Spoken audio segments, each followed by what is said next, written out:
Hi అండి, good morning to all. ఈరోజు మనం గతంలో జరిగినటువంటి డిఎస్సి క్వశ్చన్ పేపర్ని ప్రాక్టీస్ కోసం చూద్దాం. సో ఎలాంటి బిట్స్ ఇచ్చాడు, దాన్ని బేస్ చేసుకొని మనం ఏ విధంగా ప్రాక్టీస్ చేయాలి అనేటువంటిది ఒకసారి చూద్దాం. ఫస్ట్ క్వశ్చన్, రోజా 2 సెకండ్లలో 1.4 మీటర్ల దూరం నడుస్తుంది. అయితే ఆమె అదే వేగంతో 10 నిమిషాలలో నడిచే దూరం ఎంత అన్నాడు. ఇక్కడ 2 సెకండ్లలో ఇచ్చాడు, ఇక్కడ 10 నిమిషాల్లో అడిగారు. కాబట్టి మనం దీన్నన్నా సెకండ్లకు మార్చుకోవాలి, వాడు ఇచ్చిందన్నా నిమిషాలకు మార్చుకోవాలి. ఇక్కడ మనం ఏం చేస్తామంటే నిమిషాన్ని సెకండ్స్లోకి మార్చుకుందాం. ఒక నిమిషానికి 60 సెకండ్లు కాబట్టి 10 నిమిషాలు అంటే 10 × 60 అంటే 600 సెకండ్స్. సో మనం కనుక్కోవాల్సింది 600 సెకండ్లకు ఆమె ఎంత దూరం నడుస్తుందని. ఇచ్చినటువంటి చూడండి, 2 సెకండ్లలో ఆమె నడిచినటువంటి దూరం ఎంత అంటే 1/4 మీటర్లు. ఇక్కడ ఇచ్చినటువంటిది మిశ్రమ భిన్నంలో ఉందండి. దీన్ని మనం ఏం చేస్తామంటే అపక్రమ భిన్నంలోకి మార్చుకుంటాం. అపక్రమ భిన్నంలోకి ఎలా మార్చాలి? ఇక్కడ ఉన్నటువంటి 4ని ముందున్నటువంటి పూర్ణాంకంతో గుణించాలి. 4 1 4, ఈ 1ని యాడ్ చేయాలి. So 4 + 1 5, 5/4 metres. సో ఇప్పుడు ఆమె ఏం చేసింది? 2 సెకండ్లలో ఎంత దూరం నడిచింది? 2 సెకండ్స్లో ఆమె నడిచినటువంటి దూరం 5/4 మీటర్స్. అయితే ఇప్పుడు మనం ఫైండ్ అవుట్ చేయాల్సింది 600 సెకండ్లకి ఎంత దూరం నడుస్తుంది. సో 600 సెకండ్స్కి ఇప్పుడు అంటే ఈ 2 అనేటువంటిది 600 అవ్వాలంటే మనం గుణించాల్సింది దేంతో గుణించాలంటే 300తో గుణించాలి. 300 2 600. సో లెఫ్ట్ సైడ్ 300తో గుణిస్తున్నాం కాబట్టి దాని ఆన్సర్ కూడా ప్రపోర్షనేట్గా 300తో మనం మల్టిప్లై చేయాలి. సో ఇంటూ 300 అంటే 5/4 × 300. ఇప్పుడు క్యాన్సిలేషన్ చూడండి. 4 1 4, 4 7 28, 4 5 20. సో 75 4 300. ఓకేనా? ఇప్పుడు ఈ 75 × 5 75 5ల 375. కాబట్టి ఆమె 10 నిమిషాలలో 375 మీటర్ల దూరాన్ని ట్రావెల్ చేస్తుంది అనమాట. Option 4 is the right answer. Next question, ఒక డజను పెన్నుల ఖరీదు 36 రూపాయలంట. అయితే 54 పెన్నుల ఖరీదు ఎంత? ఇక్కడ ఒక డజన్ అంటే ఒక డజన్ పెన్నుల ఖరీదు 36 రూపాయలు. సో ఇక్కడ మనం తెలుసుకోవాల్సింది ఒక డజన్ అంటే 12. కాబట్టి 12 పెన్నుల ఖరీదు ఎంత అంటే 36 రూపాయలు. సో మనం ఫైండ్ అవుట్ చేయాల్సింది ఏంటంటే 54 పెన్నుల ఖరీదు ఎంత, ఇది మనం ఫైండ్ అవుట్ చేయాలి. ఇక్కడ మీరు గమనించినట్లయితే చూడండి, 12 పెన్నుల ఖరీదు 36 కాబట్టి ఒక పెన్ను ఖరీదు కావాలంటే ఇది క్యాన్సిలేషన్ అయిపోతుంది. చూడండి, 12 × 36 అంటే ఒక పెన్ను ఖరీదు 3 రూపాయలు. సో 54 పెన్నులు అంటే ఇవి రెండింటిని గుణిస్తే సరిపోతుంది. అంటే 54 × 3, సో 162 రూపీస్. క్వశ్చన్ చూడండి, 90 మరియు 120ల మధ్య ఉన్న ప్రధాన సంఖ్యల సంఖ్య అన్నాడు.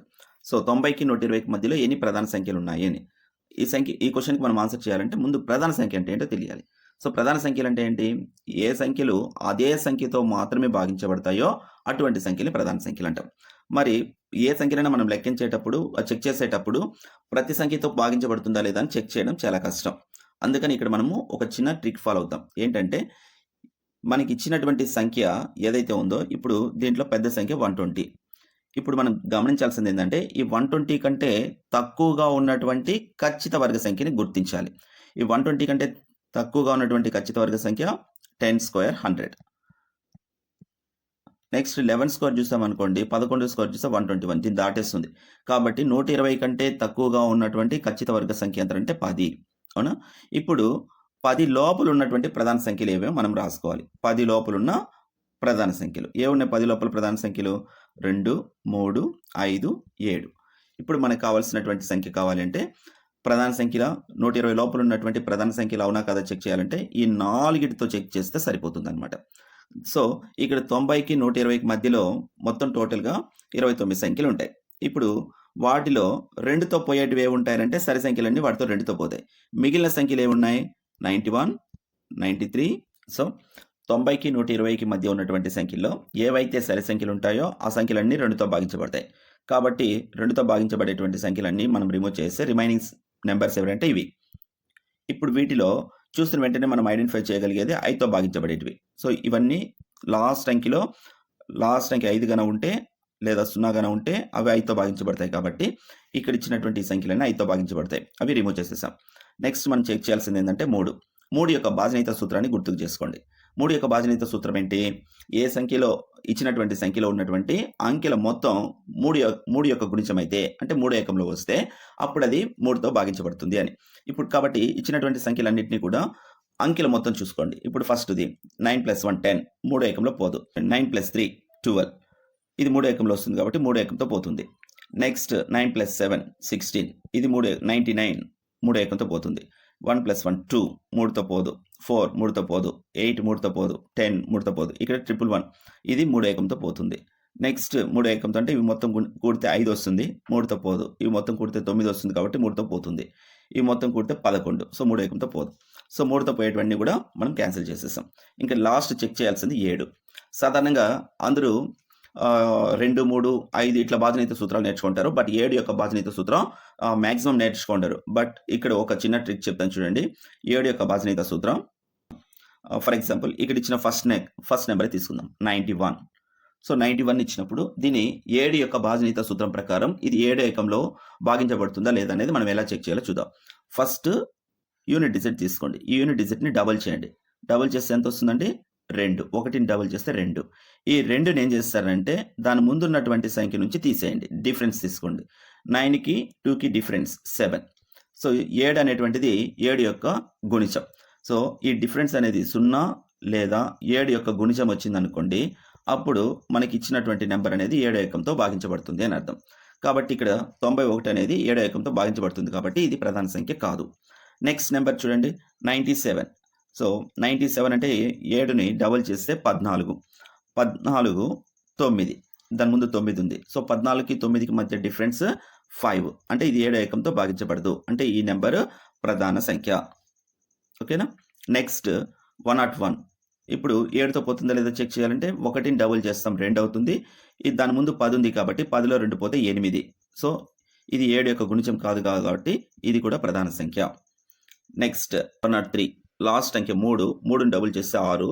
ఆ 10లో నుంచి 6 తీసేస్తే 4. సో 4 అనేది 7 ఏకంలో రాదు కాబట్టి ఈ 103 అనేటువంటిది ప్రధాన సంఖ్య. నెక్స్ట్ చూడండి 7. 7 2s are 14. 14 - 10 4 వస్తుంది. 4 అనేది 7 యొక్క గుణిజం కాదు కాబట్టి 107 అనేది ప్రధాన సంఖ్య. నెక్స్ట్ 109 అదేవిధంగా ప్రధాన సంఖ్య అవుతుంది. 113 ప్రధాన సంఖ్య. ఈ 119 చూడండి. 9ని డబుల్ చేస్తే 18. ఈ రెండింటి మధ్య డిఫరెన్స్ వచ్చి 7. సో 7 అనేది 7 యొక్క గుణిజం కాబట్టి 119 అనేది 7తో భాగించబడుతుంది. కాబట్టి 119 అనేటువంటిది ప్రధాన సంఖ్య కాదు. సో మనకు వచ్చినటువంటి ప్రధాన సంఖ్యలు చూడండి 97, 101, 107, 109, 113. టోటల్గా మనకు వచ్చినటువంటివి 6 ప్రధాన సంఖ్యలు అనమాట. సో ఈ విధంగా మీరు ప్రధాన సంఖ్యలు గుర్తించవచ్చు. అలా కాదు డైరెక్ట్గా మనం ఆన్సర్ చెప్పాలంటే we have another alternate method also. ఇప్పుడు ఆల్టర్నేట్ మెథడ్ని నేర్చుకుందాం. మధ్య ఉన్నటువంటి ప్రధాన సంఖ్యల సంఖ్య అంటే దీనికి మనం ఒక కోడ్ని గుర్తుపెట్టుకుంటాం. అంటే 1 నుంచి 100 లోపు కలిగినటువంటి ప్రధాన సంఖ్యల సంఖ్య. అంటే మనము ఈ code DD BBC BBC BA అని గుర్తుపెట్టుకోవాలి. మరి ఏం తెలియజేస్తుంది ఇది అంటే ఇక్కడ ప్రతి లెటరు కూడా ఒక్కొక్క 10 సంఖ్యల మధ్య ఉన్నటువంటి ప్రధాన సంఖ్యను తెలియజేస్తుంది. అంటే ఇక్కడ ఫస్ట్ది 10 లోపు ఉన్నటువంటి ప్రధాన సంఖ్యల సంఖ్యను తెలియజేస్తుంది. డి అనేటువంటిది ఇంగ్లీష్లో 4th లెటర్ కదా, ఆల్ఫాబెట్స్లో 4th లెటర్ కాబట్టి 10 లోపు ఎన్ని ప్రధాన సంఖ్యలు ఉంటాయంటే 4 ప్రధాన సంఖ్యలు. 10 నుంచి 20కి 4 ప్రధాన సంఖ్యలు. 20 నుంచి 30కి 2 ప్రధాన సంఖ్యలు. 30 నుంచి 40కి 2. 40 నుంచి 50కి 3. 50 నుంచి 60కి 2. 60 నుంచి 70కి 2. 70 నుంచి 80కి మధ్యలో 3 ప్రధాన సంఖ్యలు. 80 నుంచి 90కి మధ్యలో 2 ప్రధాన సంఖ్యలు. 90కి 100కి మధ్యలో 1 ప్రధాన సంఖ్య ఉంటుందన్నమాట. సో ఈ విధంగా దేనికి మధ్యలో అడిగినా మనం ఈజీగా ఆన్సర్ చేయొచ్చు. ఇప్పుడు ఫర్ ఎగ్జాంపుల్ 40కి 60కి మధ్యలో ఉన్నటువంటి ప్రధాన సంఖ్యల సంఖ్య అన్నాడు అనుకోండి. అంటే 40కి 60కి మధ్యలో ఎన్ని ప్రధాన సంఖ్యలు ఉన్నాయి అనేసి. ఇప్పుడు 40కి 60కి మధ్యలో అంటే ఫస్ట్ 4 లెటర్స్ వదిలేసేయండి. 5th letter 6th letter. అప్పుడు 40కి 60కి మధ్యలో ఎన్ని లెటర్స్ ఉంటాయంటే 3 + 2 అంటే 5 ప్రధాన సంఖ్యలు ఉంటాయన్నమాట. ఓకేనా? మరి ఇక్కడ అడిగినటువంటి క్వశ్చన్ ఏంటంటే 90కి 120కి మధ్యలో కదా, ఇక్కడ 100 వరకే ఉన్నాయి. సో ఇప్పుడు మనం నేర్చుకోబోయేది ఏంటంటే 100 నుంచి 200 వరకు ఎలా గుర్తుపెట్టుకోవాలి. DA ACA BBB AD. ఇక్కడ డిఏ దానికి రివర్స్లో ఏడి. ఏసీఏ రివర్స్ రాసిన ఏసీఏనే. ట్రిపుల్ బి 3 బీలు వస్తాయి. ఇప్పుడు మనకు కావాల్సింది 90 నుంచి 120 వరకు. సో ఇక్కడ 100 వరకు వస్తుంది. 90కి 100కి మధ్యలో ఉన్నటువంటిది. 90కి 100కి మధ్యలో ఒకే ఒక ప్రధాన సంఖ్య ఉంది. ఓకేనా? నెక్స్ట్ 100 నుంచి 120. ఇది 100 నుంచి 110 వరకు 4 ప్రధాన సంఖ్యలు ఉంటాయి. 110 నుంచి 120 వరకు ఒక ప్రధాన సంఖ్య ఉంటుంది. కాబట్టి మొత్తం కావాలంటే 100 నుంచి 120 వరకు 5, 90 100 బిలో 90 అబోవ్ 1 మొత్తం టోటల్గా 6 ప్రధాన సంఖ్యలు మనకు ఉంటాయన్నమాట. కాబట్టి 90 నుంచి 120 మధ్యలో ఉన్నటువంటి ప్రధాన సంఖ్యల సంఖ్య 6. ఇలా ఈ కోడ్ ద్వారా మీరు ఏ మధ్య ఇంటర్వెల్స్ ఇచ్చినా కానీ ఎన్ని ప్రధాన సంఖ్యలు ఉంటాయనేది ఈజీగా ఐడెంటిఫై చేయొచ్చు అనమాట. Please subscribe our channel and hit the bell icon. A is equal to 4x square plus 2y square minus 6xy. B is equal to 6x square plus 4y square plus 6xy. And C is equal to minus 4y square plus 4xy minus 2x square. అయితే A minus of B minus Cని కనుగొనండి అన్నాడు.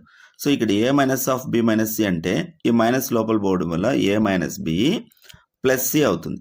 ఇప్పుడు మనం ఏం చేస్తామంటే first X square పదాలు, తర్వాత వై స్క్వేర్ పదాలు, మళ్ళీ XY పదాలను కంపేర్ చేద్దాం.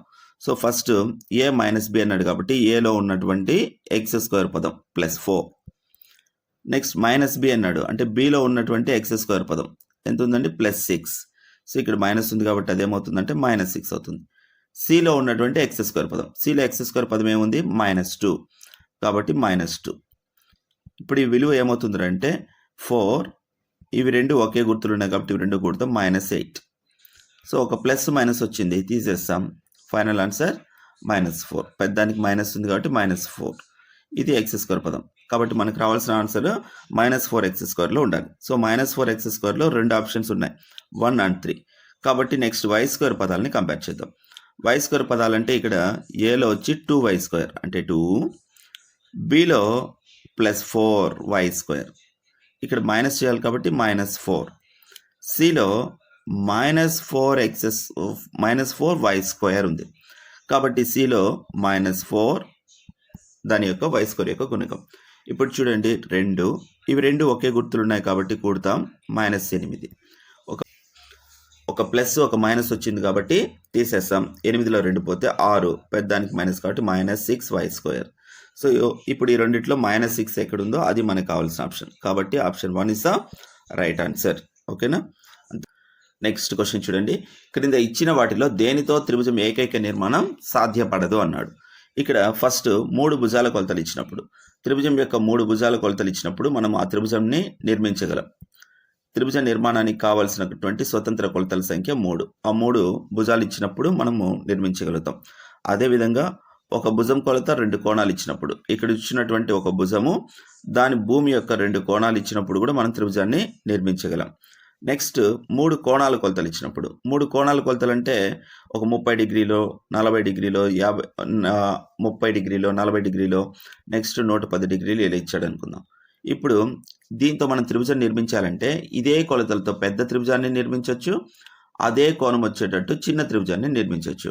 కాబట్టి పర్టికులర్గా ఒక త్రిభుజం అనేటువంటిది మనం చెప్పలేం. కాబట్టి కోణాలు ఇచ్చినప్పుడు ఏకైక త్రిభుజాన్ని నిర్మాణము సాధ్యపడదు. కాబట్టి ఇది రైట్ ఆప్షన్. నెక్స్ట్ క్వశ్చన్ చూడండి. X square y cube z మరియు ఎక్స్ క్యూబ్ వై స్క్వేర్ జెడ్ల కసాగు ఎంత అన్నాడు. సో కసాగు కనుక్కునేటప్పుడు ఇచ్చినటువంటి ఎక్స్ స్క్వేర్ అంటే ఎక్స్లు 2 సార్లు గుణిస్తున్నామని అర్థం, ఎక్స్ ఇంటూ ఎక్స్. అదేవిధంగా వై క్యూబ్ అంటే వైని 3 సార్లు గుణిస్తున్నాం, y into y into y into z. ఇది మొదటి పదం. అదేవిధంగా రెండవ పదం ఏమి ఇచ్చాడు చూడండి. ఎక్స్ క్యూబ్ అన్నాడు అంటే x into x into x, ఎక్స్ని 3 సార్లు గుణించాలి, ఇంటూ వై స్క్వేర్ అంటే వై అనేటువంటిది 2 సార్లు గుణించబడుతుందని అర్థం, ఇంటూ జెడ్. సో ఇప్పుడు ఇచ్చినటువంటి పదాలు 2 కూడా గుణిజాల లబ్ధంగా రాసాం, కారణాంకాల లబ్ధంగా రాసాం. సో కారణాంకాల లబ్ధంగా రాసినప్పుడు మనం కసాగు కనుక్కోవాలంటే ఈ 2 పదాల్లో కూడా కామన్గా ఏవైతే ఉన్నాయో వాటిని మనం నోట్ చేసుకోవాలి. ఇక్కడ చూడండి, ఈ రెండిట్లో ఎక్స్ ఎక్స్ కామన్, మళ్ళీ ఎక్స్ ఎక్స్ కామన్. ఈ 2 ఎక్స్లకు బదులు ఈ 2 ఎక్స్లకు ఒక ఎక్స్, ఈ 2 ఎక్స్లకు ఒక ఎక్స్ అంటే ఎక్స్ స్క్వేర్ కామన్. అదేవిధంగా ఇక్కడ చూడండి, వై వై, ఈ 2 వైలకు ఒక వై, నెక్స్ట్ ఇవి 2 కామన్, ఇక జెడ్ కామన్. ఓకేనా? జెడ్ కూడా కామన్. ఇలా కామన్ రాసిన తర్వాత ఏవైతే మిగిలి ఉన్నాయో వాటిని సపరేట్గా గుణించాలి. ఇక్కడ మిగిలినటువంటి చూడండి ఈ y మిగిలింది కాబట్టి ఇంటూ y. రెండవ పదంలో మిగిలినటువంటిది x మిగిలింది కాబట్టి ఇంటూ x. సో మనకు కావాల్సినటువంటి కసాగు ఫైనల్ ఆన్సర్ ఏంటంటే x ఇంటూ ఇక్కడ ఒక x ఉంది కాబట్టి x cube, y into y ఇక్కడ ఒక y 3 సార్లు వచ్చింది కాబట్టి y క్యూబ్, z అనేది ఒకేసారి ఉంది కాబట్టి z ఏం లేదంటే పవర్ 1 ఉన్నట్టు. కాబట్టి మనకు కావాల్సినటువంటి కసాగు ఎంత అంటే x cube, y cube, z. This is our answer. ఒకవేళ ఇదే పదాలు ఇచ్చి గసాబా ఎంత అన్నాడు అనుకోండి, అప్పుడు మీరు ఏం చేస్తారంటే కామన్గా ఏవైతే ఉన్నాయో అటు వరకు రాస్తారు. ఇక్కడ జెడ్ వరకు కామన్ ఉన్నాయి కాబట్టి ఇటు వరకు రాస్తారు. మళ్ళీ ఈ ఎక్స్ట్రాగా రాసినటువంటి ఇది రాయకూడదు. అప్పుడు ఆన్సర్ ఏమొస్తుందంటే ఎక్స్ 2 సార్లు రిపీట్ అయింది కాబట్టి ఎక్స్ స్క్వేర్, వై కూడా 2 సార్లు రిపీట్ అయింది కాబట్టి వై స్క్వేర్, జెడ్ అనేది ఒకేసారి ఉంది కాబట్టి z. X square, y square, z అనేటువంటిది దీని యొక్క గసాబా అవుతుంది. ఓకేనా. Next question. ఒక స్తూపం యొక్క ఘనపరిమాణం 325 పై సెంటీమీటర్ క్యూబ్ మరియు దాని భూ వ్యాసార్థం 5 సెంటీమీటర్లు అయితే దాని ఎత్తు ఎంత అన్నాడు. ఇక్కడ మనం తెలుసుకోవాల్సింది ఏంటంటే స్తూపం యొక్క ఘనపరిమాణం అన్నాడు కాబట్టి ఇటువంటి లెక్కలో ఫస్ట్ స్తూపం ఇచ్చాడా, స్తూపం బొమ్మ వేసేసేయండి. ఇలా ఉంటుంది. భూమి వృత్తాకారంగాను దాని పైభాగం వృత్తాకారంగాను ఉన్నటువంటిది స్తూపం. స్తూపానికి ఉన్న 2 కొలతలు ఏంటంటే ఒకటి వ్యాసార్థం, ఇంకొకటి ఎత్తు. ఈ విలువలు ఏమైనా ఇచ్చాడా అని నోట్ చేయండి. సో స్తూపం భూ వ్యాసార్థం 5 సెంటీమీటర్లు కాబట్టి 5 సెంటీమీటర్లు. అండ్ దెన్ మనం కనుక్కోవాల్సింది ఎత్తు. దీనికోసం అతను ఇచ్చింది ఏంటంటే ఘనపరిమాణం ఇచ్చాడు. ఓకేనా. ఘనపరిమాణం అనేటువంటిది ఎలా వస్తుందంటే ఇక్కడ చూడండి, ఇక్కడ స్తూపం యొక్క వృత్తాకారం ఉంది. భూమి వృత్తాకారంలో ఉంది కాబట్టి ఆ వృత్తాకారము లోపల ఎంత వైశాల్యం కలిగి ఉంటుందని మనం క్యాల్కులేట్ చేయాలంటే ఈ వృత్తం లోపల ఎంత స్థలాన్ని ఆక్రమిస్తుంది అని మనం లెక్క వేయాలంటే అది వృత్తం యొక్క వైశాల్యానికి సమానం. కాబట్టి వృత్త వైశాల్య సూత్రం πr². ఓకేనా. ఇప్పుడు ఒక గాజును పెట్టారనుకుందాం. ఈ గాజు లోపల మనం ఎంత పదార్థం నిల్వ ఉంచగలుగుతామో తెలియజేసేదే ఆ గాజు యొక్క వృత్త వైశాల్యాన్ని తెలియజేస్తుంది. అవునా. అదే గాజు మీద ఇంకొక గాజును పెట్టామనుకుందాం. అప్పుడు అందులో మనము ఉంచడానికి కావలసినటువంటి పదార్థము క్వాంటిటీ ఎంత పదార్థం అయితే పెట్టగలుగుతామో, ఫస్ట్ ఒక గాజు ఉన్నప్పుడు ఎంత పదార్థం అయితే మనం దాంట్లో ఉంచగలుగుతామో రెండవ గాజు పెట్టినప్పుడు దానికి డబుల్ పదార్థాన్ని మనం నిల్వ చేయగలుగుతాం. అవునా. అదేవిధంగా మూడవ గాజు పెట్టామనుకుందాం, నాలుగో గాజు, ఇట్లా ఒక 10 గాజులు మనం పెట్టామంటే మనకు వచ్చేటువంటిది ఏ ఆకారం ఏర్పడుతుందంటే స్తూపాకారం ఏర్పడుతుంది. అంటే ఒక గాజులో మనం నింపగలిగినటువంటి పదార్థము ఆ వృత్తం యొక్క వైశాల్యాన్ని తెలియజేస్తుంది. అట్లా ఎంత ఎత్తుకు మనం తీసుకెళ్తూ ఉంటే అంత ఎత్తు పెరుగుతూ వెళ్తోంది. కాబట్టి ఇలా స్తూపం అనేటువంటిది ఏర్పడుతుంది. సో ఈ స్తూపం యొక్క ఘనపరిమాణం అంటే ఆ స్తూపం లోపల మనం ఎంత పదార్థాన్ని అయితే నింపగలమో అని తెలియజేసేది స్తూపం యొక్క ఘనపరిమాణం. కాబట్టి దాన్ని మనం ఏం చేయాలంటే ఇక్కడ స్తూపం వృత్తం యొక్క ఘనపరిమాణం ఎంతైతే ఉందో దాన్ని ఆ స్తూపం యొక్క ఎత్తుతో గుణించాలి. అప్పుడు స్తూపం యొక్క ఘనపరిమాణం తెలుస్తుంది. కాబట్టి ఇక్కడ వృత్త వైశాల్యం πr², స్తూపం యొక్క ఎత్తు h దాంతో గుణించాలి కాబట్టి πr² h అనేటువంటిది స్తూపం యొక్క ఘనపరిమాణానికి సమానం. కాబట్టి స్తూపం ఘనపరిమాణం వచ్చి πr² hకి సమానం అవుతుంది. ఓకేనా. ఇప్పుడు మనము వాడు ఇచ్చినటువంటి విలువ స్తూపం ఘనపరిమాణం ఇక్కడ ఎంత ఇచ్చాడంటే 325 π అని ఇచ్చాడు. That is equal to πr². r value మనకి 5 అని ఇచ్చాడు కాబట్టి ఇంటూ 5 స్క్వేర్ కాబట్టి 2 సార్లు గుణిస్తున్నా ఇంటూ h మనం కనుక్కోవాల్సింది అలానే రాస్తున్నా. ఇప్పుడు ఇరువైపులా చూడండి, పై క్యాన్సిల్, 5 టేబుల్తో 5 6 30, 5 5 25, అగైన్ 5 టేబుల్తో 5 1 is 5, 5 3 సార్. సో మనకి వచ్చినటువంటి ఎత్తు ఎంత అంటే 13 సెంటీమీటర్ల ఎత్తుని కలిగి ఉంటుంది అనమాట. ఓకేనా. Next question. ఈ క్రింది వాటిలో ఏ అక్షరానికి సౌష్ఠవ రేఖ లేదు అన్నాడు. సౌష్ఠవ రేఖ అంటే ఎలా ఉండాలి? ఇప్పుడు ఏ అనేటువంటి ఒక లెటర్ తీసుకున్నప్పుడు మనం ఇలా గీసామనుకుందాం. ఈ రేఖకి ఎడం వైపు ఎటువంటి ఆకారం అయితే ఉంటుందో కుడివైపు కూడా అటువంటి ఆకారము సైజు ఒకేలాగా ఉండాలి. అలా ఉంటే దాన్ని సౌష్ఠవ రేఖ అంటాం లేదా సౌష్ఠవాక్షం అంటాం. కాబట్టి ఏకి సౌష్ఠవాక్షం ఉంది. నెక్స్ట్ హెచ్ తీసుకున్నాం అనుకోండి, హెచ్ ఇలా ఉంది. ఇప్పుడు దీనికి సౌష్ఠవాక్షము ఇలా గీస్తే ఎడం వైపుది కుడివైపు ఉన్నటువంటి బొమ్మలు ఒకేలాగా ఒకే సైజుతో ఉన్నాయి కాబట్టి హెచ్ కూడా సౌష్ఠవాక్షం ఉంది. మరి ఈ చూడండి, ఈ ఇలా వచ్చాడు. ఇప్పుడు దీనికి సౌష్టవ అక్షం ఇలా హారిజాంటల్ లైన్ అనేటువంటిది సౌష్టవ అక్షం అవుతుంది అనమాట. సో అప్వర్డ్ ఎలా ఉందో డౌన్వర్డ్ కూడా అలాగే ఉంటుంది. కాబట్టి ఇక్కడ సౌష్టవ అక్షం ఈ కూడా ఉంది. మరి జెడ్ చూడండి, జెడ్కి మనము హారిజాంటల్గా గీసిన టాప్ బాటం ఒకటిగా లేదు, వెర్టికల్గా గీసిన టాప్ బాటం ఒకటిగా లేదు. కాబట్టి జెడ్కి సౌష్టవ అక్షాలు అనేటువంటివి లేదు. కాబట్టి option 2 is the right answer.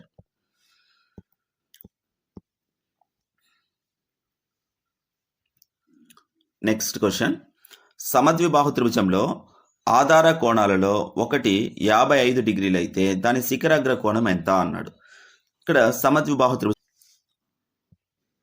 Next question, సమద్విబాహు త్రిభుజంలో ఆధార కోణాల్లో ఒకటి 55 డిగ్రీలు అయితే దాని శిఖరాగ్ర కోణం ఎంత అన్నాడు. ఇక్కడ సమద్విబాహు త్రిభుజం అంటేనే ఒక త్రిభుజంలో రెండు భుజాలు సమానంగా ఉన్నటువంటి త్రిభుజాన్ని సమద్విబాహు త్రిభుజం అంటాం. ఇక్కడ ఇది సమద్విబాహు త్రిభుజం అనుకుంటే ఈ రెండు భుజాలు సమానంగా ఉన్నాయనుకుందాం. మరి దీంట్లో భూమి ఇది, ఆ రెండు భుజాలు సమానం కాబట్టి మిగిలిన భుజం భూమి. ఇప్పుడు ఏమిచ్చాడంటే ఈ భూమి ఆధారం అంటున్నాం కదా, ఈ ఆధారంలో ఒక కోణం 55 డిగ్రీలు అన్నాడు. అయితే కనుక్కోమనేది శిఖరాగ్ర కోణం, ఇక్కడ కోణం కనుక్కోవాలి. ఇక్కడ మీకు ఒక పాయింట్ గుర్తుకు రావాలి, ఏంటంటే ఒక త్రిభుజంలో ఏవైనా రెండు భుజాలు సమానమైతే వాటికి ఎదురుగా ఉన్నటువంటి కోణాలు సమానంగా ఉంటాయి. అదే ఇప్పుడు చూడండి, సమబాహు త్రిభుజం తీసుకున్నాం అనుకోండి, మూడు భుజాలు సమానంగా ఉంటాయి కదా, కాబట్టి మూడు కోణాలు కూడా సమానంగా ఉంటాయి. ఈ రెండు భుజాలకి ఎదుటి కోణాలు సమానంగా ఉంటాయి, ఈ రెండు భుజాలకి ఎదుటి కోణాలు సమానంగా ఉంటాయి. అట్లా తీసుకున్నప్పుడు మూడు కోణాలు కూడా సమానంగా ఉంటాయి, 60 డిగ్రీలు. కాబట్టి ఇక్కడ మీకు గుర్తుకు రావాల్సిన పాయింట్ ఏంటంటే, ఏదైనా ఒక త్రిభుజం మనం తీసుకున్నప్పుడు ఆ త్రిభుజంలో రెండు భుజాలు సమానం అవుతున్నాయి అంటే ఆ రెండు భుజాలకి ఎదురుగా ఉన్న కోణాలు సమానంగా ఉండాలి. అదేవిధంగా ఒకవేళ ఒక త్రిభుజంలో రెండు కోణాలు సమానంగా ఉన్నాయంటే వాటికి ఎదురుగా ఉన్నటువంటి భుజాలు కూడా సమానంగా ఉంటాయి. ఇప్పుడు ఫర్ ఎగ్జాంపుల్ ఇది త్రిభుజం PQR అనుకుందాం. ఇక్కడ మనకి ఏ భుజాలు సమానం, ఇక్కడ PQ is equal to PR. కాబట్టి PQకి ఎదుటి కోణం, PQ అనేటువంటి భుజానికి ఎదుటి కోణం ఎక్కడ ఏర్పడుతుంది, R దగ్గర. కాబట్టి angle R is equal to దేనికి సమానము, PRకి ఎదురుగా ఉన్నటువంటి కోణానికి సమానం. ఇక్కడ PRకి ఎదురుగా ఉన్న కోణం Q. కాబట్టి angle R is equal to Q. సింపుల్గా చెప్పాలంటే ఈ రెండు భుజాలు సమానం కాబట్టి వాటికి ఎదురుగా ఉన్న కోణాలు సమానం. ఒకటి 55 అయింది కాబట్టి ఇంకొకటి కూడా 55 డిగ్రీలు అవుతుంది. మరి త్రిభుజంలో ఉన్నటువంటి మూడు కోణాలు మొత్తం 180 డిగ్రీలు కాబట్టి ఇక్కడ ఈ రెండు కోణాలు కూడితే ఎంత వస్తుంది చూడండి, 110 డిగ్రీలు వస్తుంది.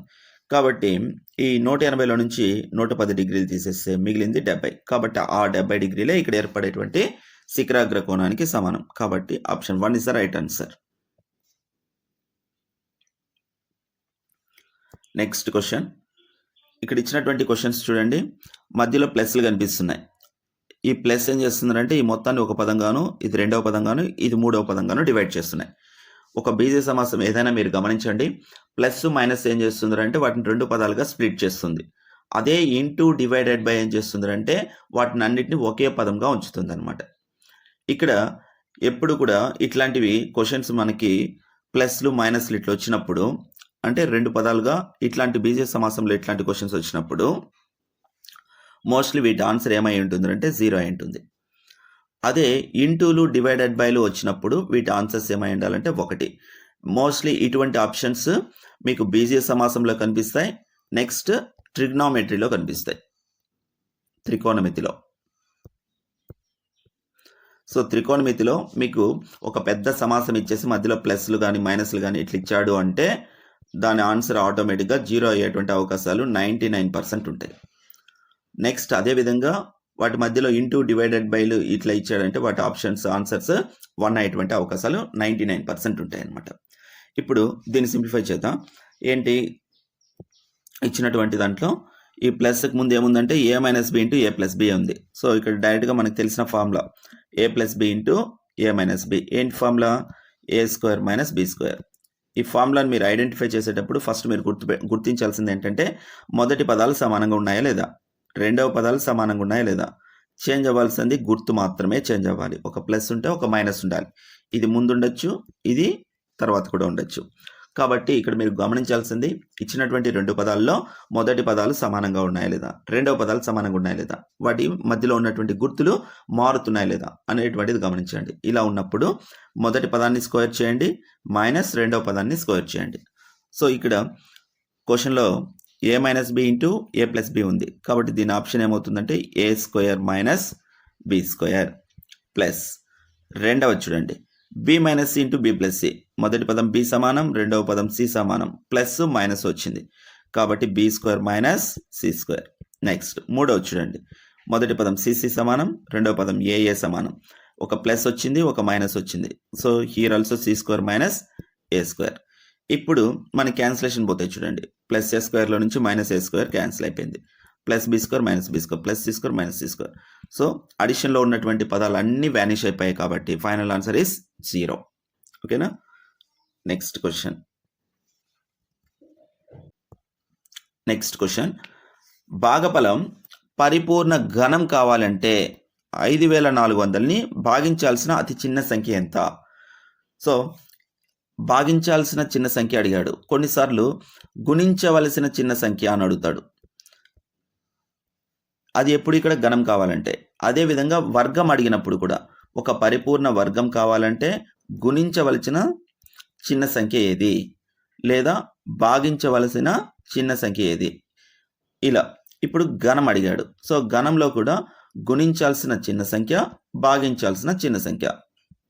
ఇక్కడ 4 విధాలైనటువంటి క్వశ్చన్స్, ఈ టైప్ ఆఫ్ క్వశ్చన్స్ వచ్చేటువంటి అవకాశం ఉంది. మరి వాటిని ఏం చేయాలంటే ఇచ్చినటువంటి సంఖ్యని 5400, ఈ ఇచ్చిన సంఖ్యని ఏం చేస్తామంటే కారణాంకాల లబ్ధంగా రాస్తాం. కారణాంకాల లబ్ధంగా రాసేటప్పుడు ఇక్కడ 100 ఉంది కదా, అందుకని నేను ఏం చేస్తున్నా అంటే 54 × 100 రాస్తున్నా. ఇప్పుడు 54 దేని గుణిస్తే 54 వస్తుంది. సో చూసిన వెంటనే 6 × 9 = 54. సో ఇంటూ 100 అంటే 10 × 10. అండ్ నెక్స్ట్ ఈ 6ని 2 మూల 6, 9ని 3 మూల 9, 10ని ఏం చేస్తున్నానంటే 2 × 5 = 10. మళ్ళీ ఇంకొక 10 వచ్చింది కాబట్టి 2 × 5 = 10. ఇప్పుడు అడిగిన క్వశ్చన్ ఇక్కడ వరకు ఈ 4 టైప్ ఆఫ్ క్వశ్చన్స్లో ఏమి ఇచ్చినా ఇక్కడ వరకు కారణాంకాల లబ్ధం కామన్. తర్వాత ఆలోచించాలి. ఏం ఆలోచించాలి? ఇక్కడ పరిపూర్ణ ఘనం అడుగుతున్నాడా, పరిపూర్ణ వర్గం అడుగుతున్నాడా అనేటువంటిది గమనించండి. ఇక్కడ ఘనం అడుగుతున్నాడు కాబట్టి 3 పదాలు గుణించేటట్లు ఉండాలి. అప్పుడే అది పరిపూర్ణ ఘనం అవుతుందన్నమాట. ఇక్కడ 3 పదాలు గుణించేటట్లు అంటే ఈ 3 సార్లు వస్తుంది కాబట్టి ఇక్కడ వరకు ఇది ఒక పరిపూర్ణ ఘన సంఖ్య. నెక్స్ట్ 3 సార్లు ఏమొస్తున్నాయంటే 2 అనేది 3 సార్లు రిపీట్ అవుతుంది చూడండి. కాబట్టి ఇది కూడా పరిపూర్ణ ఘన సంఖ్య అవుతుంది. ఇంకా మిగిలినటువంటి ఏంటి? ఇక్కడ ఒక 5 మిగిలిపోయింది, ఇక్కడ ఒక 5 మిగిలిపోయింది, అంటే 2 5లు మిగిలిపోయినాయి. 5 × 5గా మిగిలిపోయింది. ఇప్పుడు ఇక్కడ మీరు చేయాల్సింది ఏంటంటే గుణించడం అడిగాడా భాగించడం అడిగాడా అని చూడండి. భాగించాల్సిన చిన్న సంఖ్య అన్నాడు కాబట్టి ఇక్కడ ఎంత మిగులుతుందో దాంతో మనం భాగిస్తే అది ఖచ్చిత ఘనం అవుతుంది. కాబట్టి ఇక్కడ ఎంత మిగిలింది? 5 × 5 అంటే 25తో భాగిస్తే అప్పుడు ఈ 5 × 5 ఉండదు కదా, బాహారం చేసేసినామంటే 5 × 5 = 25 కాబట్టి అది క్యాన్సిల్ అయిపోతుంది. అది ఉండదు కాబట్టి మిగిలిన సంఖ్యలతో ఒక ఖచ్చిత పరిపూర్ణ ఘనం అనేటువంటిది ఏర్పడుతుంది. కాబట్టి భాగించాల్సిన సంఖ్య అని అడిగితే ఏది మిగులుతుందో దాన్నే మనం భాగించాల్సిన సంఖ్యగా గుర్తిస్తాం. ఒకవేళ దేంతో గుణిస్తే అది ఖచ్చిత వర్గం అవుతుంది లేదా దేంతో గుణిస్తే అది ఖచ్చిత ఘనం అవుతుంది అని అడిగాడు అనుకోండి. ఇప్పుడు ఈ క్వశ్చన్లోనే దేంతో గుణిస్తే అది ఖచ్చిత ఘనం అవుతుంది అని అడిగాడు అనుకుందాం. 2 5లు మిగిలిపోయాయి, మరి ఇంకొక 5 ఉంటే అది ఘనం అవుతుందా? 3 సార్లు రిపీట్ అవుతాయి కదా. కాబట్టి గుణించాల్సిన సంఖ్య 5, భాగించాల్సిన సంఖ్య అంటే అది మొత్తం వ్యానిష్ అయిపోవాలి కాబట్టి ఎంత మిగులుతుందో దాంతోనే భాగిస్తాం. కాబట్టి 25 అనేటువంటిది మనకు కావాల్సినటువంటి ఆప్షన్. ఓకేనా. నెక్స్ట్ క్వశ్చన్ చూడండి. దత్తాంశం యొక్క మధ్యగతం ఎంత అన్నాడు. సో మధ్యగతం అన్నప్పుడు ఇచ్చినటువంటి దత్తాంశాన్ని ఆరోహణ క్రమంలో లేదా అవరోహణ క్రమంలో రాసుకోవాలి. రాసుకుని దాంట్లో మధ్యలో వచ్చే విలువే మధ్యగతాన్ని తెలియజేస్తుంది. సో ఇప్పుడు దీని ఆరోహణ క్రమం అంటే చూడండి, ఫస్ట్ 0, నెక్స్ట్ 1 2 టైమ్స్ వచ్చింది కాబట్టి 1, 1, నెక్స్ట్ 2 కూడా 2 టైమ్స్ రిపీట్ అయింది. సో 2, 2, నెక్స్ట్ 3 కూడా 2 టైమ్స్ ఇచ్చాడు, 3, 3, నెక్స్ట్ 4, 5 అండ్ 6. ఇప్పుడు దీంట్లో మధ్య విలువ కావాలంటే చూడండి, మధ్య విలువ ఇటువైపు 4 నెంబర్స్ తీసేస్తున్నాను, ఇటువైపు 4 నెంబర్స్ తీసేస్తున్నా. మధ్యలో ఎన్ని మిగిలిపోయినాయి? 2 నెంబర్స్ మిగిలాయి. మామూలుగా ఒకే నెంబర్ మిగిలితే ఆ నెంబరే మధ్యగతాన్ని తెలియజేస్తుంది. బట్ ఇక్కడ 2 నెంబర్స్ మిగిలిపోయాయి కదా, కాబట్టి దీని యొక్క మధ్యగతం ఏమవుతుందంటే ఈ రెండింటిని కూడి బై 2 చేయాలి. సో 2 + 3 / 2 అంటే 5లో సగం 2.5 అనేటువంటిది మధ్యగతాన్ని తెలియజేస్తుంది అనమాట. ఓకేనా. నెక్స్ట్ క్వశ్చన్ చూడండి. చివరి 5 రెండంకెల పూర్ణ సంఖ్యల సగటు అని అడిగాడు. సో సగటు మీకు తెలిసిన విషయమే, రాసుల మొత్తం బై రాసుల సంఖ్య వేస్తాం. ఇక్కడ చివరి 5 రెండంకెలు అంటున్నాడు. పెద్ద రెండంకెల సంఖ్య ఎంత అంటే 99.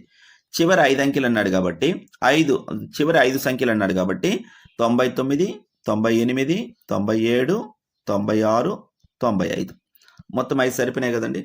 ఇప్పుడు మీరు గుర్తుపెట్టుకోండి, ఎప్పుడు కూడా సగటు లెక్క కట్టేటప్పుడు ఇచ్చినటువంటి దత్తాంశంగాన ఒక వరుస క్రమంలో ఉందంటే, ఒక ఆర్డర్లో ఉంది అంటే, ఆ ఆర్డర్లో మధ్యలో వచ్చేటువంటి విలువ, మిడిల్ మోస్ట్ వాల్యూ ఏదైతే ఉంటుందో అదే సగటును తెలియజేస్తుంది.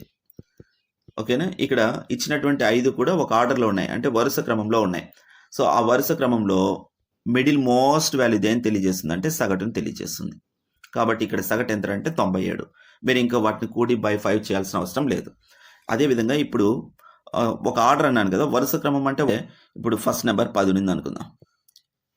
10 +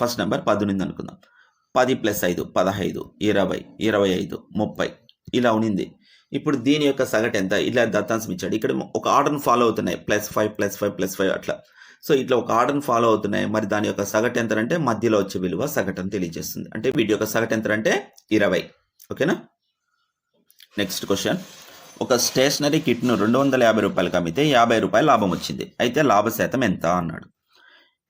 ఇక్కడ మీరు గమనించాల్సింది 250 రూపాయలకు అమ్మితే 50 రూపాయలు లాభం వచ్చింది అన్నాడు. అంటే అతను కొన్న వెల ఎంత అండి?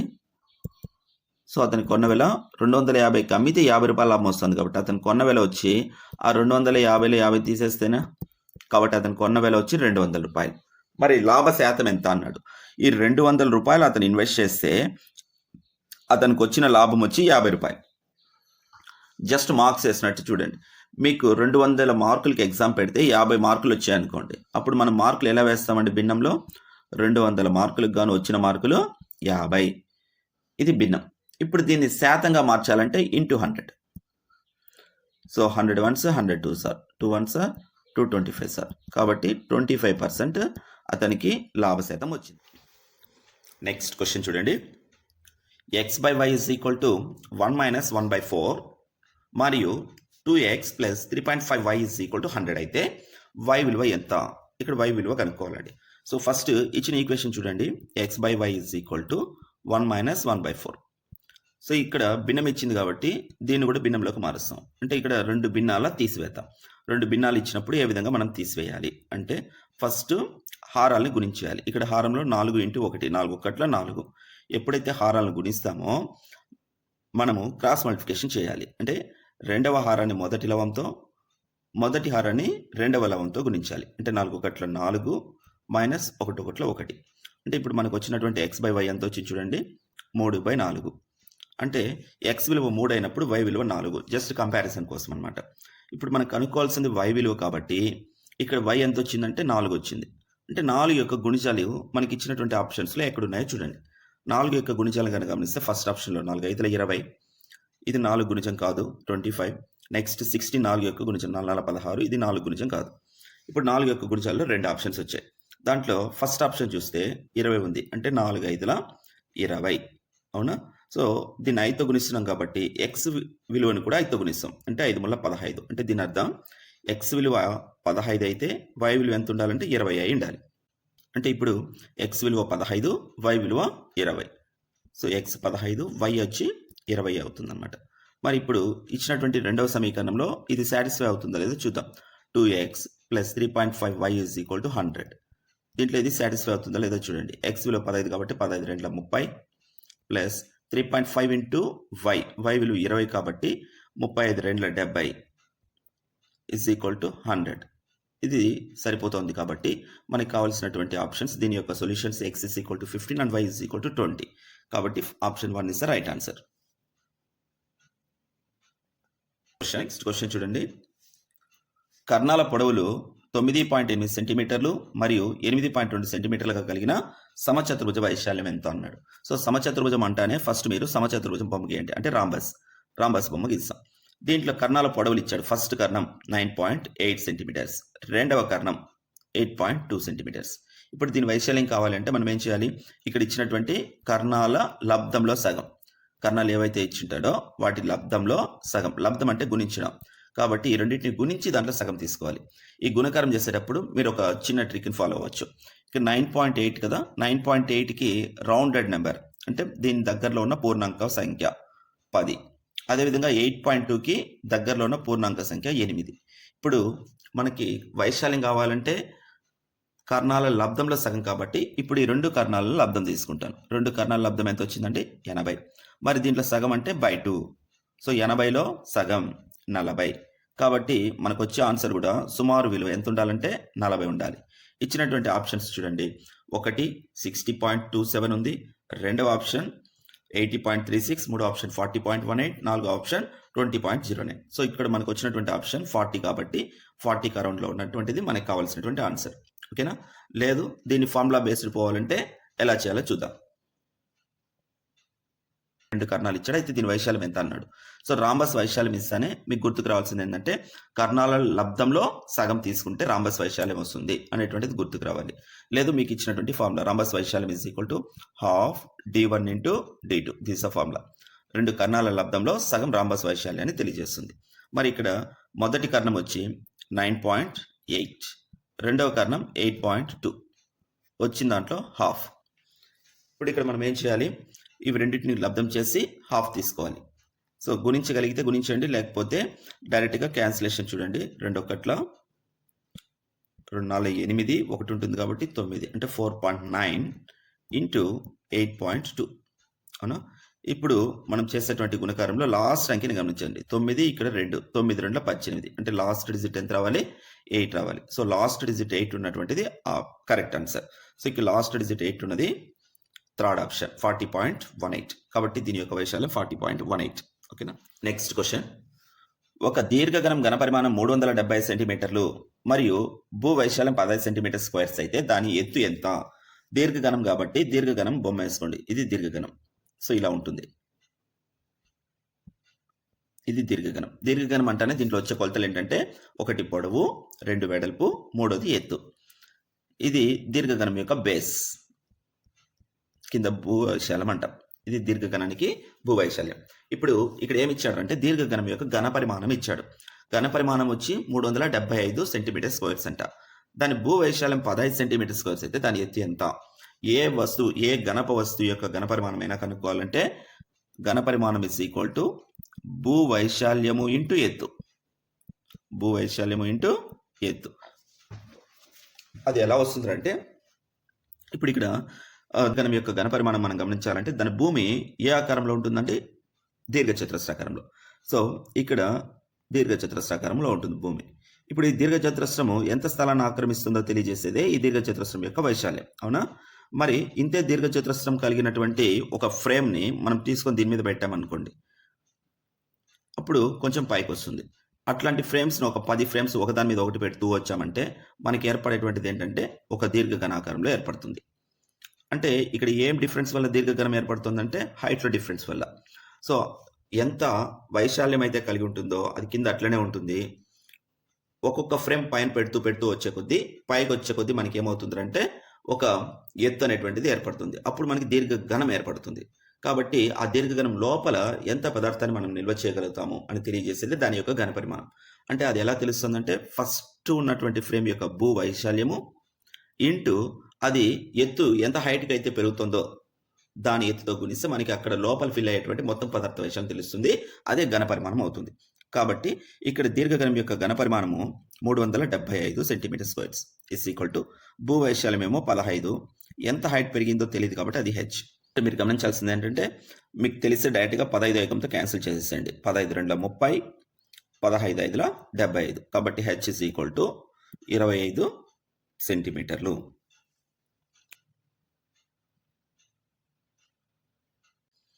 ఒకవేళ మీకు క్యాన్సిలేషన్ చేయడం కానీ ఏదైనా ఇబ్బంది అనిపిస్తే ఇప్పుడు 375 15 ఇంటూ హెచ్ అంటే 15ని దేంతోనో గుణిస్తే 375 రావాలి. ఇక్కడ ఇచ్చినటువంటి ఆప్షన్లో దేంతో గుణిస్తే వస్తుంది చూడండి, 15 25, లాస్ట్లో 5 రావాలి కాబట్టి లాస్ట్లో 5 ఉన్నటువంటివి తీసుకుంటున్నాను. సో 15 యొక్క వర్గం 225. కానీ మనకు కావాల్సిన 375 కాబట్టి నెక్స్ట్ ఆప్షన్ మీరు 25 అనేటువంటిది ఆప్షన్ని సెలెక్ట్ చేసుకోవచ్చు. కాబట్టి h ఈజ్ ఈక్వల్ టు 25.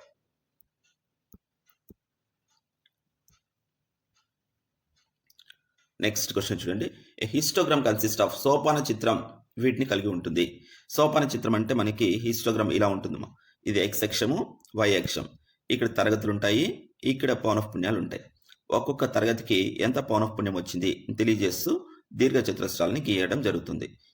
ఇలా ఈ దీర్ఘచతురస్రాలు ఒకదానికొకటి ఆనుకొని ఉంటాయన్నమాట. అది ఇంపార్టెంట్.